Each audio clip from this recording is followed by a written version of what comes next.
Hello everyone and welcome to Arsenal Fan TV. Season over, it seems. It looks like Arsenal's hope winning the Premier League this season are pretty thin now. I think it's gone pretty much overall. 3-3 draw at Upton Park it is. To look further into quite a thrilling and entertaining game. I think it's safe to say. I'm joined with Mems. How you doing, mate? Not too bad, Liam. Thanks for having us on, mate. Good afternoon, all the gooners out there watching the game. Yeah, it's just. I mean, where do we start with this one, Mems? I mean, for entertainment-wise, from a neutral, this probably was another fantastic, thrilling game involving Arsenal Football Club. Results, though, just aren't going our way.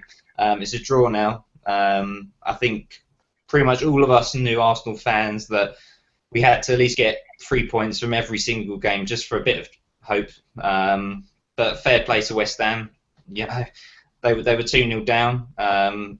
He stuck Carroll on for a reason. I mean, you were saying that before we came live on air, Mems, that, you know, Andy Carroll, he was put on for a reason and to expose our weakness.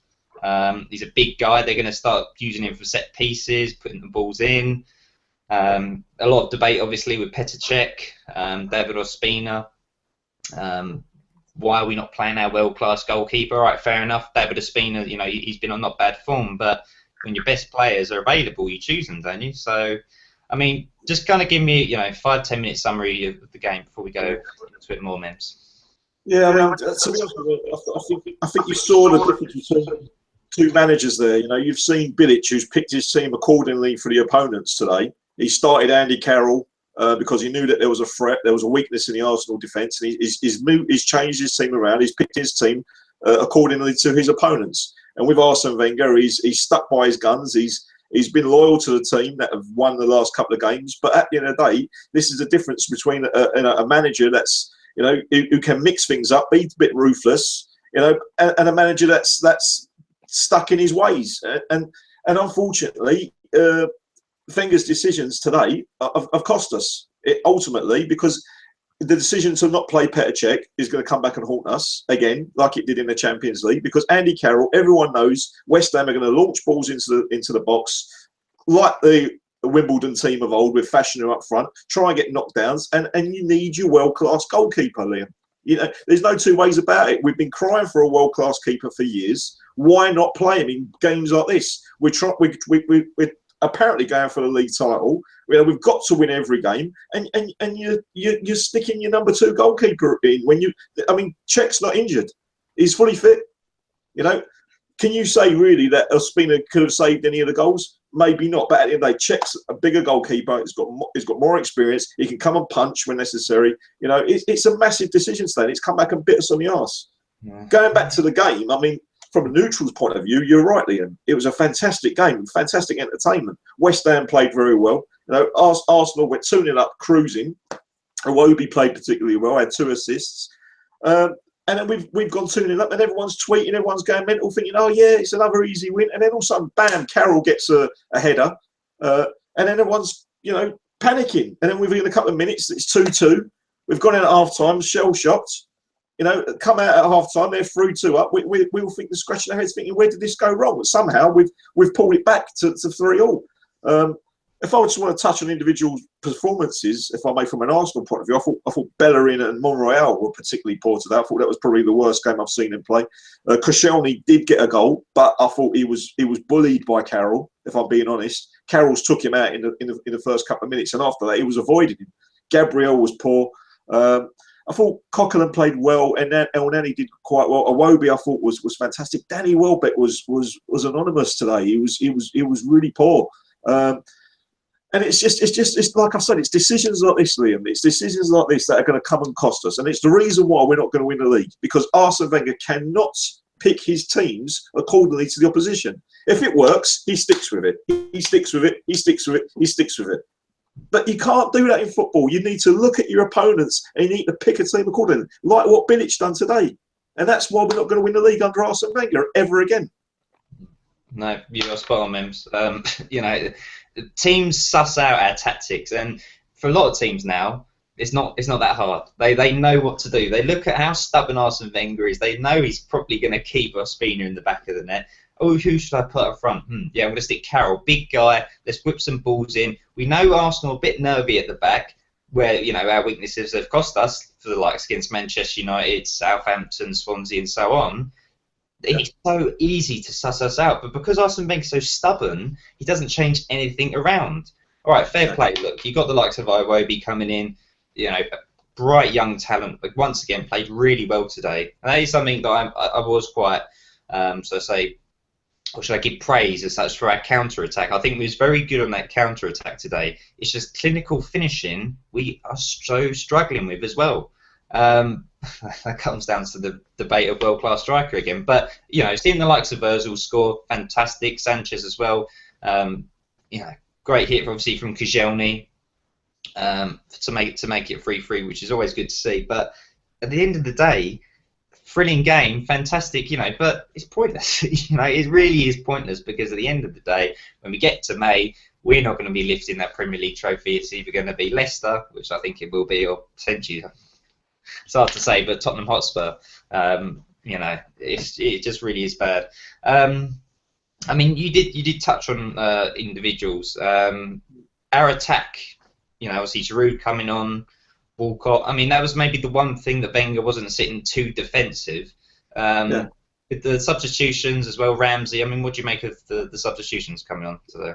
To be honest with you, I thought Arsene Wenger, tactically wise, with his substitutions, he made some very positive substitutions, if I'm being honest. But it goes back to, like you said earlier on, it's about being predictable. I mean, Slaven Bilic, when he was, looking forward to the game, this week, and he was planning his team selection, he must have known exactly the team that Arsenal are going to play, and he's picked his team accordingly, like you said. With Arsene Wenger, he was probably scratching his head, thinking, is he going to play? Is he going to play Sacco up front? Is he going to play Emenike up front? Is he going to play 2 up front?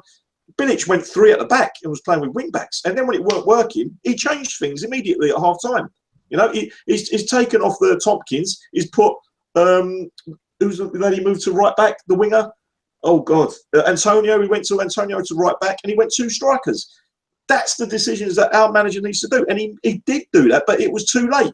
Rather than identifying things immediately, he's waited for the shit to hit to the fan, and then he's done it. Whenever Arsene Wenger has made sort of selection changes, which has helped us in the past, it's always been at the subsequence of an injury. For example, El Neni's coming because of an injury. Iwobi's coming because of an injury. Now, let's see what Arsene Wenger's going to do now, because Ramsey's now back. Is he going to drop these players? I don't know. It's breaking my heart. I mean, a lot of people will turn around and say, what's he upset about? We're doing all right. We're still in the Champions League. We should be winning this league. We should be a mile ahead by now. We're behind Leicester. We're behind. People like Mo, God bless him. He's a great guy and he speaks very well. He's spent all season slagging off Manchester United. Well, do you know what? They're 6 points behind us now with a game in hand. That's how far our season can. We can potentially finish 5th. At this rate, imagine. It's unbelievable. From winning the league, we could be out the Champions League race. It's a joke how far we've dropped. I'm just speechless at the moment. Yeah. So we're speaking from the heart today, guys. I mean, get your questions in for myself and Mems. Use the hashtag #TimeAddedOn. You can see my Twitter below at Liam PL Edwards. Just give me a follow, tweet in your questions. Obviously, give Mems a follow as well. Anything for him as well. I'll just check my Twitter now, see if anyone's. But it's amazing, isn't it, Liam? Like whenever we play like these teams, no disrespect for West Ham, but we played Manchester United, and they had a young striker called Rashford who was up front, and no one knew who he was. We ended up making him look like Pele. We played Southampton. They've got Shane Long up front. We make him look like a world-class striker. Today, we made Andy Carroll look like Ibrahimovic. These no disrespect, but average players. We seem to make them look world class. What's going on here? It's just, I don't know. Yeah, it's really. It's a good point. We do make these small players look like world class. Yeah, I mean we've got loads of people watching. Like I say, getting new questions. I know a few of you are tweeting as such in. You see the banners come out as well, lads. Yes, another thing to talk about. obviously the banners. I mean, there were different ones today as well. Obviously, DT, as you might know, we probably do know. Yeah, he done a different one. I think it was Love Arsenal, Hate Kroenke. Yeah, yeah. There was another one. I think was I'll have to get it out now. It was quite a good one how it was spelled. And once again, these banners, they're not disrespectful in any way at all. They are actually word area. Every good story has an ending. Au revoir, Arsene. You know, we're saying it's been fantastic years with you at the club, but for now it's just turning into a bit of a downfall, and we don't want this story, you know, just to turn into something really bad, because this season we should have won the league. End of story. Yeah, every good story has an ending. Maybe not. It's funny. It's funny with these banners, though, Liam. I watched the WWF a couple of weeks ago. You know, the WW WrestleMania, and there was all these people in the crowd with banners, and I thought, bloody hell, it's like the Arsenal over there with all these banners. You know what I mean? But you know, on a serious point, Arsene Wenger has got to be accountable. You know, I can understand why the banners are out, Liam. I can understand why the banners are out, because there's a lot of frustration there. And then there's talk about Arsene Wenger getting a new 3-year contract. You know, I think the best thing that he can do is to turn around and say to all the Arsenal fans, "I'm not signing a new contract. You know, I'm gonna plan for my for me to go. You know, and I'm gonna help the club identify another manager, and there's going to be a smooth transition, and I'm going to help the new manager come in next season. You know, that's it. And then slowly take a backward step. You know, that's the best thing that he can do, because if there's this doubt in all these Arsenal fans' minds that he's going to get a new contract, then of course there's going to be protests. Of course there's going to be anger. Because we want to see change. I mean, I do personally. I don't. I'm sure there's some people out there that, you know, feel that Arsene Wenger is still the right man for the job. But you know, I've got to question why after this season. You know. Yeah, and the excuse of was it fighting off the billionaires? That doesn't really make sense now, does it? If Leicester go on to win the Premier League, was it 22 million pounds their team cost? Their owners giving them free donuts, free nice beer. You know how fans should be treated at a club, not customers. You know. The fans to support the club week in, week out. That's good ownership and fair play to Leicester. Questioning from Dip Patel. He says Gabriel and Koscielny partnership is not working. Mems, do you agree? Well, do you know what? It's I thought they were doing quite well. I mean, if I'm being honest, when I see the Gabriel Koscielny partnership against Lukaku a couple of weeks ago, I thought that looked quite solid.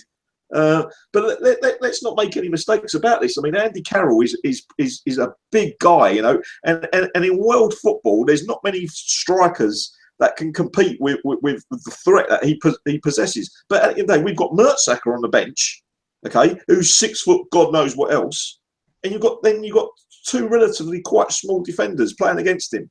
So I think the Gabriel Koscielny partnership is working, but you've got to use them in the right games. If you've got an aerial threat, why you got Mertesacker on the bench? It don't make sense. So I think it's a very good partnership, Koscielny and Gabriel, but you've got to use them in the right games. Yeah, no, well said. Yeah, sorry, the question is just flooding in at the moment. I do apologise if I can't get to all of them. Guy called Men of Silver, he says, is there anything Arsene Wenger can do between now and the end of the season in which Wenger can impress and save his job? But I think it's not really the fact of impressing or anything like that. You know, saving his job. Oh, I mean, it shows now that you know, if you're the boss of a company and you see these kind of records, all right, yeah, you know, top 4 might be quite good, but if you're just hovering around that area for a certain amount of time and you're not even like having, well, when there is opportunity to get to that number 1, which there is, and we've seen the other teams that who are weaker as such. I think it's safe to say, you know, Spurs and Leicester supposedly on paper should be weaker teams than Arsenal, but they're still allowing. It's like businesses in a sense. I mean, that's what football's come to in a sense. But you know, you've got to fight off different businesses, and if the ones who are weaker are finishing above you, logically you've got to look at what management, what we're looking at, the mental strength. But then again, Wenger's still bringing in money from Champions League, and that's all that Stan Kroenke looks at. At the end of the day, you know, he won't look at we mucked up in the Premier League again. But yeah, I mean, Mems, go for it, mate. No, you're right. I mean, to be honest with you, from a chairman's point of view or an owner's point of view, you know, you're looking at this season, you're thinking, if we finish within the Champions League, we've hit our objectives, we've achieved what we wanted. You know, Stan Kroenke looks at it and thinks, you know what, great season. But from a fan's point of view, knowing that we're going to potentially lose the title against, you know, Leicester or Spurs, You know, for years we've been told that we can't compete with Russian oil money and financial doping, and we should be happy to even finish fourth because we're at least competing with these big boys. All those excuses, all that bullshit we've been hearing for years. If Leicester win the title, all those excuses are worthless, mean nothing. Yeah. You know, from a fan's point of view, we want to see us winning the league. This whole fourth place as a trophy is a load of bollocks. Don't get me wrong, I'm sorry, but it really is. I want to see us winning the title. This season was our perfect opportunity, and it's a massively missed opportunity. I don't really care if we hit Champions League football anymore, because when we're in Champions League football, what does it really mean? We get to travel across Europe and see the best players beat us. Let's be honest. Let's be honest. Every time we get to the second round of the Champions League, we're out. We're a money cow generating money. That's all we are. So listen, I don't want to be too negative, but at the end of the day, our season's over. We're not going to win anything this year. It's a missed opportunity. I think the best thing that we can do now is give some of the young players a chance and try and let them fight there for their positions. That's the only thing I can think of. No, as well. So, I think we need to start injecting this kind of young youth into the team. It's good to see the likes of Iwobi because, for example, once again, I know Bellerin had a bit of a poor game, but we gave Bellerin, the kind of start when Debussy got injured, and he's turned into something pretty good. So, why not? Question from Hussein. Question to me. He says, where were the leaders on the pitch talking when we let the lead slip? None for me. It's a good point, Hussein. I think, we went. I mean, it's how ridiculous how quickly those Andy Carroll goals went in. I think that's more the fact that shocked me. But leaders, I did like the bit of, Koscielny trying to get the crowd going when he did score. I think that, that was nice to see. I mean, Coughlin, I saw pictures of him, celebrating, and he looked passionate once again that he does in the photos. But, I mean, in a sense, I do tend to agree with you saying I don't really see anyone who's pulling up the socks, or even just, you got to look at the manager. Where's the motivation? If that was Simeone, he'd be screaming at the players to get them going. Another man, Mems, has been speaking about him, and I agree once again with Mems that someone like him, he's passionate of the game. He would take that from the La Liga into the Premier League. I think it would just be fantastic. But reality of it, it takes something to take him away from Atletico Madrid. And once again, he's shown that you don't have to. Atletico Madrid, they have good players, right? But they got Fernando Torres up front. All right, Griezmann's a great player, but apart from that, okay players, yes. But some, Arsenal players I think could get in the Atletico Madrid team. They're not stunning as such, but they get to Champions League finals. They've had a go at Barcelona. Unfortunate for Torres to get sent off, but because they've got Simeone and a man they have faith in and trust, want to play for the man, it shows what you can do with that. And people think, managers are just the man to fill the dugout nowadays. I think they're a little bit more than that. I think, when they go to the dressing room, they're the person who pull up the socks at the end of the day. And, sorry, I was getting loads of questions in the moment, but yeah, I mean, would you agree? I mean, Mems is someone absolutely. Bang on, mate. To be honest with you, you're bang on. I mean, to be honest with you, when you look at a manager on the touchline, you look at Claudio Ranieri. He's not exactly a spring chicken, but you look at the way he's motivating the players. He stands there, he's passionate, he's orchestrating the defence, he's sending out instructions, he's changing things around. Look at Bilic today. He's hugging the players, kissing the players. He's an inspirational manager, like Simeone. But you look at Arsene Wenger. He stands there with his hands in his pockets, and the only time he really springs into life is when he's giving the fourth official a bit of a hard time. He doesn't really motivate you as a player. And why is it that Claudio Ranieri can get Wes Morgan, Robert Huth, or Brighton to perform like they're playing like world stars, but yet Arsene Wenger's struggling to get players like Ozil and Alexis to win the title? I mean, it just doesn't make sense. It really doesn't make sense. And I know that there's fans out there that really passionately defend Arsene Wenger. But come on, guys, you've seriously got to start looking at yourselves in the mirror and start thinking, do you know what? I've defended him. I keep on defending him. But it's now time to just admit that we need change. And I know that there's some fans out there who are really fearful about change, quite reluctant to change. Look at West Ham fans. I mean, I spoke about this during the week with a West Ham fan. When Allardyce was in charge, there were some West Ham fans that wanted Allardyce to go. And they were like, oh, do you know what? Be careful what you wish for, because at least we're competing and at least Allardyce is keeping us up. If we change, we might end up like Charlton, and go the other way. And look what they did. They changed. They got a young manager in Bilic, and look how well they're doing. People can turn around and say to us, but yeah, but at least you're fourth. Fuck fourth. I don't give a. I don't. You know what I mean? I don't care about fourth anymore. I want us to be winning the title. That's what we should be aiming for. And all this crap about can't compete with oil money. Look what Leicester are doing. Look what a good manager who can motivate and inspire the players can do. So that's what we should be doing. You know, we're Arsenal Football Club. That's, you know, we should be looking. We should be ambitious. We've got the stadium. We've got the money. So what's the excuse now? Let's go forward. Let's move forward. And all this stuff about defending Arsene Wenger, I understand. I really do understand. For everything that he's done for us, for all the years of service that he's given us, for all the memories that he's gone. But we can't keep living off memories. You know, we've got to move forward, start creating new memories. So, no, well said, mate. I think, you know, it's so frustrating. It's just, how long does this go on for? You know, it's baffling us now, the fans. You know, logically, how long do we have to sit through this? You know, another season or a season after that. Let's have a look at some of the questions coming in. This one's from JJ. He says, do you think Ozil or Sanchez will leave in the summer? I see two fed-up winners stuck in mediocrity. Answer that one correctly. What do you think about that then? Two styles of a player, do you agree? It's a great question, JJ. And honestly, you put yourself in Mesut Ozil's shoes, and you put yourself in Alexis Sanchez's shoes. You know, if you come to Arsenal and you was told that, you know, we're going to be building a team around you and you're going to be winning the league and Arsenal now moving forward, and if you see Leicester City win the title, why would you want to stay at Arsenal? Let's be honest. Why would you? Unless Arsenal do something amazing in the transfer window this summer and go out and buy some really, really big players. These players were thinking, do you know what? Yeah, I want to be here. But I can't see that happening. I really can't see Arsene Wenger going out and spending 100 million this year and buying top players like Marco Ruiz and Aubameyang, or, you know, just naming a few. That, I mean, if I was Alexis Sanchez and Mesut Ozil, I would be seriously questioning if I want to be at Arsenal next season. That's that. I wouldn't blame them if they left. Put it that way. Yeah. No, spot on, mate. I think, you know, mentality-wise, I mean, they've come from two of the world's best clubs ever, winning things, and they've come to a team now who are just stagnating, basically, with Arsene Wenger. This is from Coco. I said that correctly. It said, do you see Ramsey coming straight in and Wenger dropping El Neni? Good question. Obviously, he brought in on as a substitution. But you kind of think Ramsey's a bit more attacking today. Do you see that long term? Do you think he's going to stick Ramsey back in again and El Neni's out, or do you think he'll keep with El Neni till the end of the season?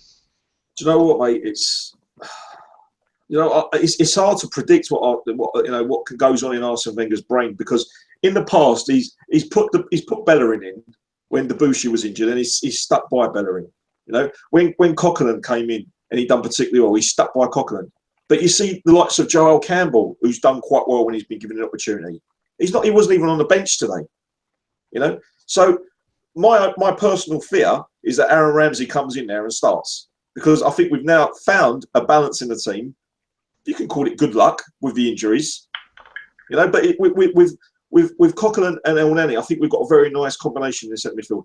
Ramsey on the right hand side for me has never worked, and I think Iwobi's now playing really well. Alexis is now banging the goals. I can't see how you can fit Aaron Ramsey in the starting 11. In my honest opinion, I don't want him in the starting 11. I think Aaron Ramsey is a luxury player. He's a player that can play very well if we're 3 or 4-0 up. But, you know, he doesn't track back enough for me in the centre midfield position. He doesn't work hard enough for me. Yes, he can do these nice little flicks. He can score the odd blinder, but for me, he's not consistent enough. Yeah, no, well said, mate. Marcus made a good point saying, I want Arsenal to be a force again. I want teams to be scared of us. Teams love playing against us these days, which is very true. Been like that for years, Marcus. Mr. Red Capscooner says title was over as soon as Wenger decided not to buy an outfield player in the summer. Agree with that as well, yeah. Pete says, do we keep Iwobi in now? 100%. Yeah, questions coming. Alex says, don't you think we should change our formation more? Have 3 in midfield, Koch, El Neni and Ozil. No tactical change. Do you know what, mate? It's what I say all the time. You know, Arsene Wenger plays the same tactics week in, week out, and you've got to start adapting your tactics to who you're playing against. If you're playing against a team who are got weak fullbacks, then go 4-4-2. If you've got a team that are, got a particular weakness, you've got to exploit that. What West Ham did to us today, you've seen that we're vulnerable with big boxes crosses. You play a striker who's 6 foot, whatever. So in particular games, Arsene Wenger has got to change his tactics. Whether it's 4-4-2, whether it's wingers, whether it's 3 at the back, it doesn't. It doesn't matter if we're playing against Real Madrid or Swansea. It's the same tactics, and that's our problem. No, spot on, mate. Yeah, I mean, the only thing we can take from it, Chelsea are losing against Swansea. Yeah, just about. Yeah, they're losing at the moment. Southampton are 1-0 off as well. Yeah, it really is poor guys. I think at the moment, as you can tell by myself, memes, and frustration, people tweeting in live. It's just becoming a point at the moment where, a bit like Villa in a sense. I know Villa are in a much more worse circumstances, but there's no vision. The owner's telling us where this club's really going in a sense. There doesn't seem to be a path, or no one seems to, even come out and say, right, potentially someone else coming in, maybe. I know they're not going to tell the fans straight up, but just an apology of another failure of a season. We just want, as fans, just to be told, why things have gone so poorly these last few months. And it's not just these last few months, these last few years, in the same kind of time, bottling it every time. Why are we under pressure? Why can't we, as professionals, get it over the line, get the 1-0 here or there, which Leicester, I think, currently have 3 on the row of winning 1-0, but that's what champions, do. And, after the game against Leicester, when Welbeck scored in the late goal, when we won 2-1, I was thinking, what bigger incentive do you need than that to actually go on and lift that Premier League trophy in May? But then went a hole in the FA Cup, finished a draw, and since then, Man United, Swansea, Southampton, all of them, it's just been diabolical. But we're going to wrap up the show here, ladies and gentlemen. Thank you very much for watching live. Sad times, really. It looks like the season, once again, is over for us, winning the Premier League also. Doesn't look like that's going to be happening this season. Mems, final words from you, mate? No, thanks very much again, Liam, and thanks for all your questions, people that tweeted in. It's just frustrating.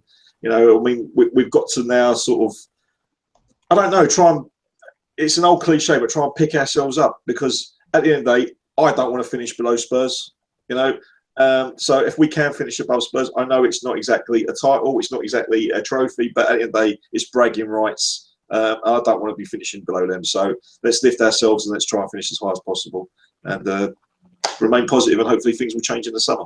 Yeah, well said, mate. And obviously give Mems a follow on Twitter, and myself. You see my Twitter at the bottom there. Obviously follow Mems at Mems_DOGI, Doogie at the end of that.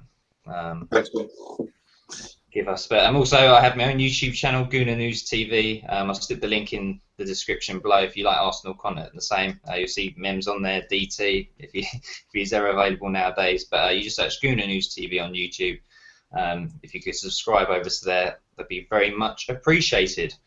But once again, thank you very much for joining us this afternoon. This has been Arsenal Fan TV. It's finished 3-3 Upton Park. Until I see you next time, up the Arsenal.